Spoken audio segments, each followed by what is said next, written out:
Welcome to another episode with your chapter crush sweetheart. This is Everblue Presents More Than Enough, a chapter crush sweetheart series.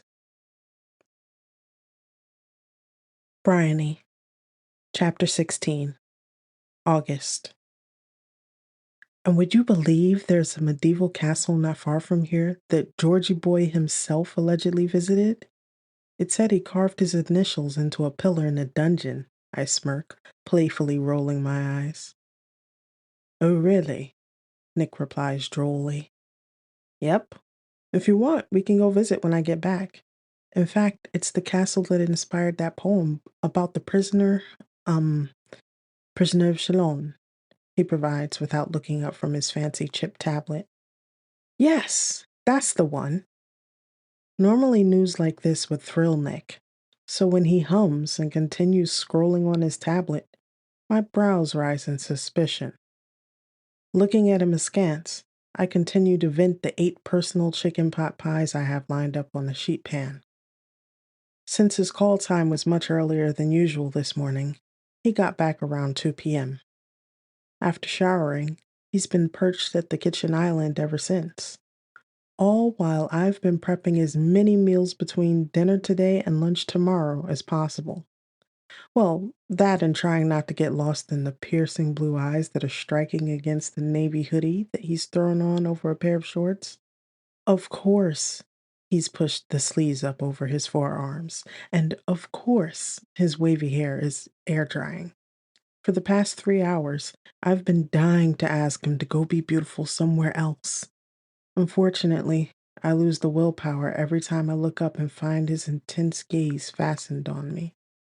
Which is why it's so strange that all of a sudden they seem to be glued to his tablet. Don't you want to quote your favorite lines? I won't even make fun of him this time, I tease. Nick's eyes flick up to mine before dropping back to his tablet. Georgie Boy and I are on the outs. We've parted in silence and tears, I'm afraid. My eyes widen as I take in his slightly wrinkled brow and pursed lips. Putting the pies in the oven and setting a timer, I walk around the island and hop onto the stool beside him. What's wrong, Nicky, babe? He spins to face me, determination glinting in his eyes. It's as if he came out of a chrysalis under the stars last week, and he's intent on showing me his new colors. I've just come to a realization that Byron isn't someone I want to spend time with anymore. I have other poetry, if you're interested. He grins with a tug on one of my curls. Would you like to hear the poem about silence in the grassy wood? Or perhaps some Neruda? The mischief in his eyes gives me pause. I take the opportunity to compose myself as I take a sip of water from his glass. Maybe when Evie and I get back from Lausanne. It will be worth the wait, he winks, returning to his tablet. What will be worth the wait? Evie asks, bouncing down the stairs in a knee-length emerald sundress, her overnight bag in tow. Nick looks up and frowns. Evie, it's just one night. Why does your bag look so heavy? I raise a brow as I take in her medium-sized bag. It's definitely smaller than the purple tote I have sitting by the door. Then again, my bag is mostly full of snacks. Evie snorts. It's not heavy at all, darling. Just a pair of pajamas, my toiletry kit, pair of heels, and one teeny tiny dress for the club. I laugh as Nick sits up, eyeing me and Evie. What club? Bishe club, I deadpan. I'm not leaving Lausanne until I do something I've never done before. You're going to a club named Sin. Nick's expensive tablet falls from his hands, clattering on the island as he stares at me aghast. Evie reaches over and closes his mouth. Don't hurt him, darling, she smiles at me as she pats Nick on the leg. It's girls' night. Who knows what we'll get up to? I smirk. Nick scowls at me. Please tell me that means staying up late and raiding the minibar. As I start cleaning the kitchen, Evie giggles as she hops onto a bar stool beside him. Nicky, You have no right to question what goes on during girls' night. You were already pushing it by getting a car service. Evie and I had no problem with taking Doris for the ride. After all, Lausanne is just under an hour away. Yet, Nick insisted showing up to the five-star chateau in a private car would make for a far more relaxing trip. Even Jean agreed. So when Evie swung those Bancroft baby blue eyes to me, I shrugged and told Nick to make sure the champagne would be included. That way, Evie and I could get the party started early. A big joke, since everyone knows I fall asleep after half a glass of wine. While I mix a salad and finish off the vegetable barley soup, I chuckle as Nick defends himself to Evie over his interference.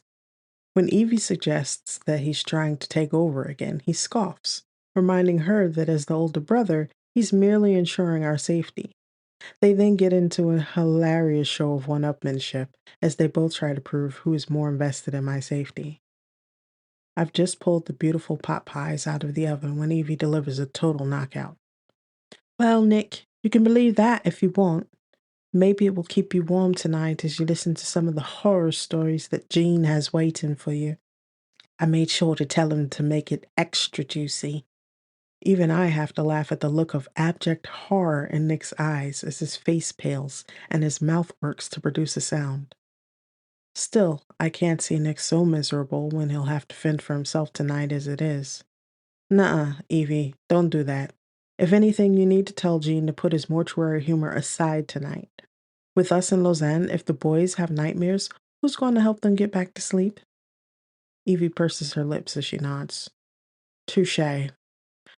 Fine, I'll call off Jean, but that's a big ask.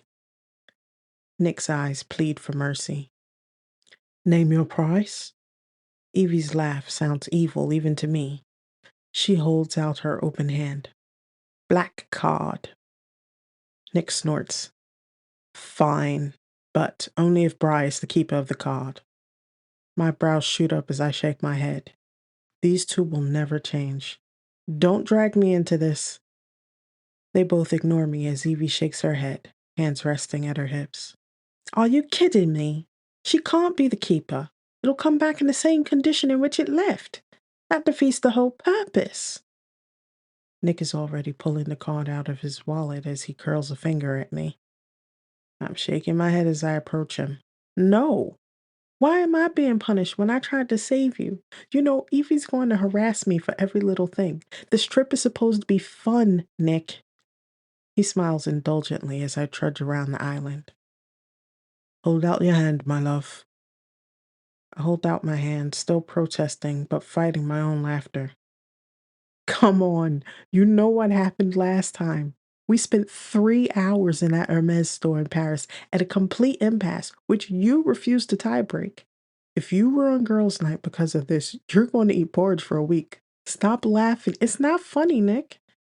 Nick tries to control his laughter as he drops the heavy card in my hand. There's no limit. Don't worry about anything. Just have fun. Evie whoops with joy as I stare up at Nick in shock. What do you mean, no limit? You're going to let her get whatever she wants? Nick closes his hand over the card with a grin. I'm going to let you get whatever you want, and if you happen to want to get whatever she wants, that's your choice. I scoff, folding my arms. See if I care. If you don't care, why should I? Don't blame me when you have $1 million credit card bill. Evie cackles. Perfect. Jean wouldn't let me get it, but there's this really pretty rainbow Rolex. My head whips around to Evie, eyes narrowed on her face. Don't even start with me, Evie, I growl. She and Nick burst into laughter as I throw up my hands. Why am I always in the middle of things? I grumble, fighting a smile through their guffaws. The sound of the van pulling up to the front of the chalet has me unsnapping my chef's jacket. That's probably Alfie and the boys. I'm officially off the clock, so I'm going to get ready. When I get back, I want to know what her budget is, and I don't want to hear this unlimited nonsense. After showering, I'm stepping into the great room a bit later, dressed in a simple black V-neck jumpsuit with lacy cap sleeves. It's been a few months since my last haircut, so I make do by slicking down the sides and tossing the rest of my shoulder-length curls over one shoulder. It's an outfit I've worn before, so I don't expect the reaction I'm greeted with. Parker runs up, wrapping his arms around my legs as he grins at me. Gene starts clapping like the nerd he is, exclaiming, "There she is!" A bit over the top since my light makeup is nowhere near glam, but I thank them anyway. "You're quite fit, Auntie Bry," Braxton calls out. I laugh, wondering if a 7-year-old actually knows what that means, as he's instantly hushed by Evie, who's now explaining he should use terms like pretty or beautiful instead. Alfie turns around and shoots me a thumbs up. "The car just got here. You two have a good time. Call me if yous need anything." "Okay, thanks," I respond. But my eyes haven't left Nick's face as he takes his time, scanning me from head to toe. These silent appraisals have been going on for a few weeks now, but today? Yeah, I don't have time to deal with the flutter in my stomach. After dumping my chargers in my tote, I step into my strappy black stilettos and straighten up, nearly crashing into Nick when I do. He had approached so silently I didn't hear him. As he steadies me with a hand at my elbow, I chuckle as I thank him. "I don't know when you became so light on your feet, but if you keep this up, I'll have to get you a bell." When he doesn't let go, I glance at him to find his dilated gaze fixed on my face. When I gently try to extricate my arm from his frozen grasp, he mumbles, "You don't smell like peaches today." "I'm sorry?" I ask, raising a brow before it dawns on me that I'd used a different soap. "Oh," I smile. "I finally got a chance to use that Dazon gift set you gave me last year." His Adam's apple bobs as he swallows, running a hand haphazardly through his hair. "Oh, yes, it really does suit you." My smile broadens as Evie comes over clapping her hands. "Okay, enough you two. There's 364 other days in a year for this. Tonight is girls' night. If we don't leave now, we'll miss our 6:30 spa appointment, and neither of you will want to know me if I don't get my massage." "Mama needs her massage," I chuckle. The vaguest sense of deja vu strikes me, and when I glance at Nick, he's gazing at me intently. Yet when I raise my brows in response, he gives a little shake of his head, then stoops to pick up my tote. Opening the door, he places a hand at the small of my back and guides me outside to the waiting chauffeur. The tall, dark-eyed driver gives me a once-over, and I feel Nick draw closer as we approach. When the driver introduces himself in rapid French, I only catch that his name is Philippe, and he'll take care of our trip. But Nick responds in equally rapid French as he hands my bag over to Philippe. I hear Evie giggle from behind me, but the speed of their conversation rapidly outpaces my high school level French.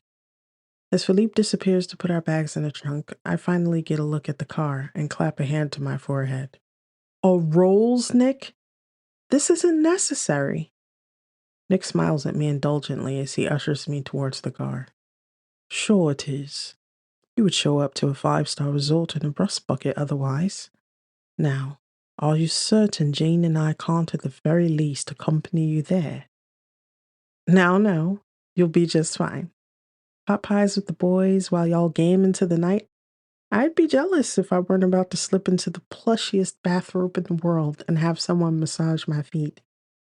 Nick frowns as he looks away, grumbling, "You could have had a foot massage here any time you'd like." I give him a gentle pat on the stomach, and his sharp intake of breath isn't lost on me. "Behave," I murmur, with a flick of my eyes towards Jean, who happens to be kissing Evie like he'd like to expand their family. My gaze skitters away as I continue. "Jean shouldn't be telling you any tales from the crypt tonight, so you may be able to have some fun before you pass out at 8 o'clock. "Huh! I'm not that old, and believe me, I'm doing my absolute best to behave, my love," he responds with a wink. "Now, let me know when you've arrived, and don't talk to strangers." He opens the backward-facing door as I sarcastically quip, "Yes, Papa." His eyes darken in response, but he has the last laugh when he pulls me into a tight hug and softly gripping my chin, he lightly kisses me on the jaw. My brain short circuits as he whispers in my ear, "I'll see you tomorrow, Bri."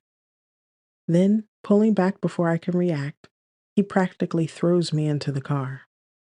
When the door shuts behind me, I'm in too much of a daze to notice anything beyond the cognac and black leather interior and giant screen in front of me. As we pull off, I turn to look back at Nick, who stands stoically next to Jean. My gaze stays glued to his shrinking form all through Philippe's instructions, and it barely registers when the music starts and Yasana starts crooning about dancing the night away. "Hey, puppy," Evie quietly calls. I turn around, flashing an embarrassed smile as she bursts into laughter. "You know, I've been waiting 7 years to be able to say that to you." Her eyes crinkle as she covers her mouth. I'm shaking my head as I buckle my seatbelt. "You would," I grumble, looking out at the large, deep green trees sprinkled amongst rolling meadows we pass as we descend the mountain. "You knew I was right, though.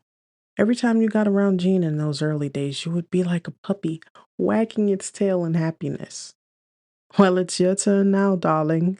Evie leans across the console, and putting her hand under my jaw, she gently turns my head. Suddenly hitting me with sad puppy eyes, she grimaces. "I'm doing my best to behave, my love."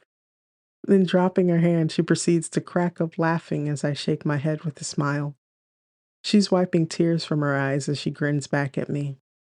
"If I didn't see it with my own two eyes, I'd never believe it." I dip my chin, still trying to clear my mind. I don't know what to believe anymore. Evie leans close, lowering her voice as she pats my knee. "Surely by now you can see he loves you." I rest an arm on the console, barely missing the glasses of champagne I failed to notice earlier. "I know there's something, Evie. I'm just not sure he's willing to do something about it. I could force the issue and ask him, but call me old-fashioned. I want him to be sure and approach me if it's what he wants." Evie nods thoughtfully as she pulls on one of my curls. I smile, thinking how alike she and her brother can be. "I guess he hasn't managed to convince you that you're what he wants?" she inquires. Thinking back over the last couple of weeks, I can't say that's true either. We're a long way from the lighthearted friendship of a few months ago, yet I'm not sure we're any closer to anything else. Still, that hug a moment ago was something. As Evie pushes a button to open her leg rest, I lean back.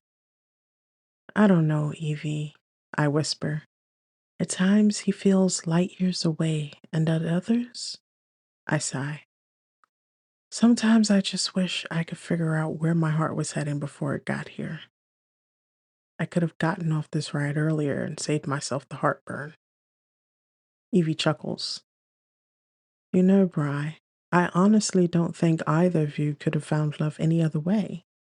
You were both too focused on other things. You know, it was Mom and Dad's idea to set you two up." My brows shoot up as I stare at her dumbfounded. "When was this? And why?" She chuckles. "Yes, darling. It was during our second quarter at school. You know, you practically lived at our house. My parents fell in love with you instantly. It was incredible." Smiling, I nod, recalling the many evenings and weekends spent chatting or playing board games between coursework. In fact, it was in my third quarter that I finally accepted their offer to move in. It's true. School felt so cutthroat, and who knew working in restaurants would be the same way? I was so grateful for the warmth of your family. I fell in love with y'all instantly. Evie playfully smiles. "Well, the feeling was quite mutual, darling. So much so that Mom and Dad suggested getting you and Nikki together to see what will happen. At first, I thought it was impossible. The age gap aside, you seemed quite different from one another. Yet, Mom insisted you two were made for each other, and when Dad chimed in that you and Nick would balance each other out, I realized they were onto something." Opening a packet of cashews from the console, She pops one in her mouth while I sit in stunned silence. If you and Nick were made for each other like Mom and Dad suggested, then I would gain a sister, and I'd get to see my older brother happy. If you weren't, then maybe it would jumpstart both of you in the world of dating. One outcome was more appealing than another, but it was still a win. Didn't hurt my older brother had his eye on you either. So wait, I frown. From the first day I met Nick, the three of y'all set us up. Did Nick know? Evie grins. Nick had no idea, which is why he behaved like a nutter. I only just recently confirmed he was instantly taken with you. For years, at every family event and vacation that Nick came home for, he diplomatically entertained me while looking at me like I was a new species. I nearly swallow my tongue as I sit up while trying to keep my voice down. No way. That's impossible. Evie, you were there. He treated me like an alien invader that he was obligated to show hospitality to. It wasn't until I started working for him that he eventually warmed up. Evie is nodding with a wide smile on her face, but I'm skeptical. That was 8 years ago. If what she's saying is true, it means Nick felt that way the entire time. I would have noticed, right? How did we get here? I ask in a daze. Evie is still munching on her cashews, but her nose wrinkles at my question. I can tell you exactly how you got here. The daft nerd quietly grows on you. I smile as she giggles. That was certainly true in my case. Brushing off her hands, she reaches for a bottle of water. His face card meant he never had a shortage of interest. Even as a young girl, I was amazed at how often he'd be stopped, whether he was collecting me from school or if we were at a restaurant or on holiday somewhere.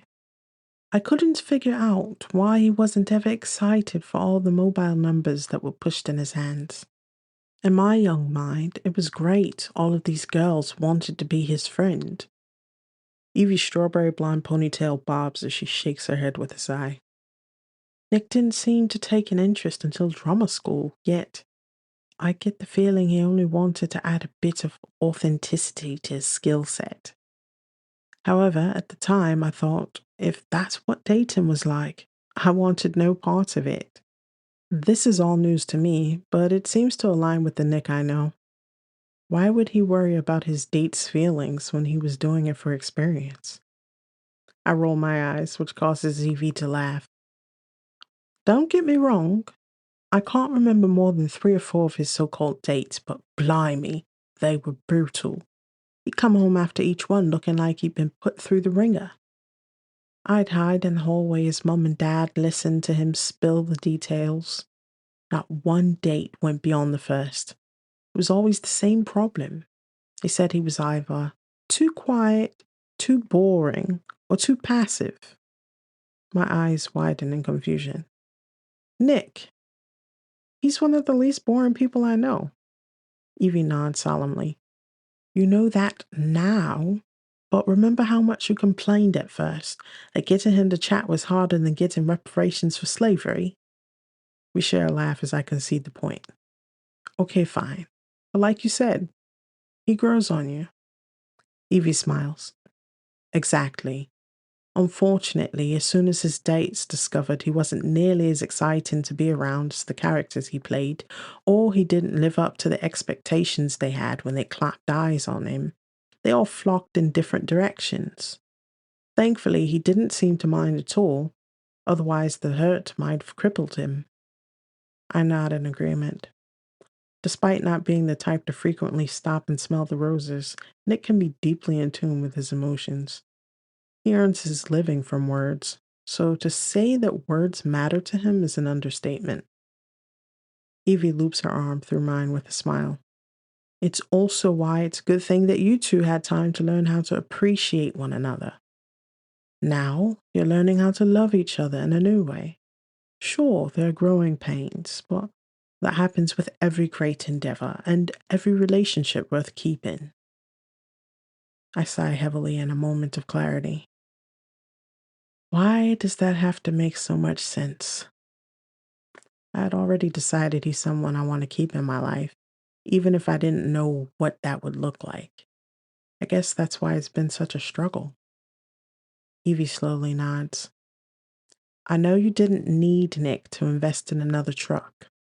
You would have been fine without it. She sits up to grip my shoulders so that I turn and face her. So let me ask you a question, and be honest. Why did you really stay another year? My mouth falls open at the suddenness of the question and the answer that hits like thunder. I I guess I wasn't ready to leave him. Evie's blue eyes pierce mine. Then why did you decide to leave this year? And mind you, I don't want to hear any of your world domination schemes, just the pure and simple truth.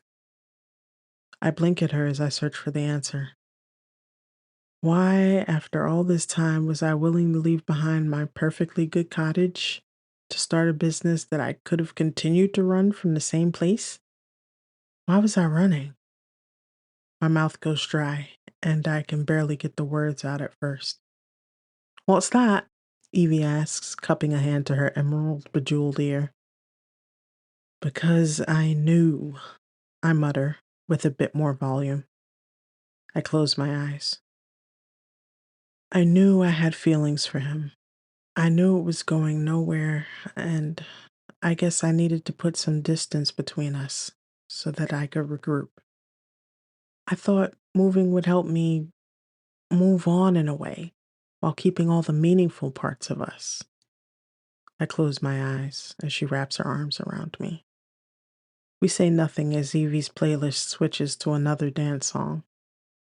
Philippe probably thinks we're both nuts, but as I sink into Evie's hug, I don't care. I'm just grateful for my friend. As she rubs my back, she whispers, I don't know what you'll do with this information, but whatever happens between you two, I'll love you forever. So don't you dare run away from me. I laugh as tears spring to my eyes. I'm grateful for you, girl. She chuckles as we both wipe at our tears with a smile. I finally sit back and take her hand. Evie, I'm so glad you snuck out of Cambridge to go to Le Cordon Bleu. Evie snorts as she laughs. I just wish I had known my parents would make me go back. I smirk. Thank goodness for that. It looks like you're still putting that psychology degree to good use, doctor.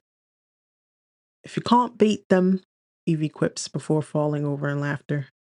Become a chef, then psychoanalyze them to death, I retort as we collapse in laughter. Wiping the tear from my eyes, I straighten up. Now enough of all this boy talk. This is girls' night. Let's enjoy it.